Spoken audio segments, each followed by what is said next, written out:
দর্শক সবাইকে ভালোবাসা শুভেচ্ছা জানিয়ে শুরু করছি। শুরু করার আগে বলতে চাই, যদি আমার ভিডিওগুলো ভালো লাগে আপনারা অবশ্যই সাবস্ক্রাইব করবেন, আমার চ্যানেলটিকে ফলো দিয়ে রাখবেন। আমি চেষ্টা করব কৃষি বিষয়ক বাস্তব প্রতিবেদনগুলো আপনাদের মধ্যে তুলে ধরার জন্য। তেমনি আজকে আমি এসেছি একটি কমলার বাগানে।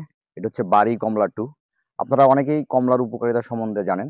কমলাতে প্রচুর পরিমাণে ভিটামিন এ, বি, কমলাতে ম্যাগনেসিয়াম, পটাশিয়াম, ক্যালসিয়াম রয়েছে। কমলা ডায়াবেটিস রোগীদের খুব উপকারে আসে। কমলাতে অ্যান্টিঅক্সিডেন্ট রয়েছে। কমলা ওজন কমাতে বা ওজন হ্রাস করতে সহায়তা করে। কমলা ইদানিংকালে বাংলাদেশে চাষাবাদ হচ্ছে। এই কমলা উৎপাদনের শীর্ষ দেশ হচ্ছে চীন। বিশ্বের 1/3-এরও বেশি কমলা এই চীনে ফলন হয়। চীন ছাড়াও কমলা উৎপাদনের শীর্ষ দেশগুলোর মধ্যে রয়েছে আপনার তুরস্ক, স্পেন, মিশর। কমলার বৈজ্ঞানিক নাম হচ্ছে সাইট্রাস রেটিকুলাটা। আমি আপনাদেরকে একটি বাগানে নিয়ে এসেছি, কমলার বাগানে এটি দেখাবো বলে।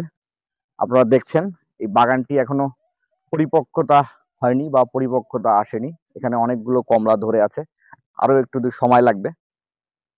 যখন এর পরিপক্কতা আসবে তখন পুরো কালারটি কমলা রঙের হবে, তখন দেখতে আরো ভালো লাগবে। আমরা আজকে এসেছি বাগানটি ঘুরে দেখানোর জন্য। আপনারা দেখছেন, আমি এরপরে আবারও আসবো এই বাগানগুলোতে আপনাদের দেখানোর জন্য।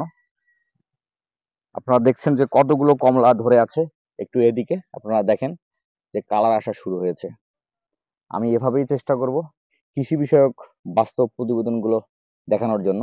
আপনারা অবশ্যই ভিডিওগুলো আমার দেখবেন, আমার সঙ্গে থাকবেন। ভালো লাগলে লাইক, শেয়ার, কমেন্ট করবেন, সাবস্ক্রাইব করবেন। সবাই ভালো থাকবেন।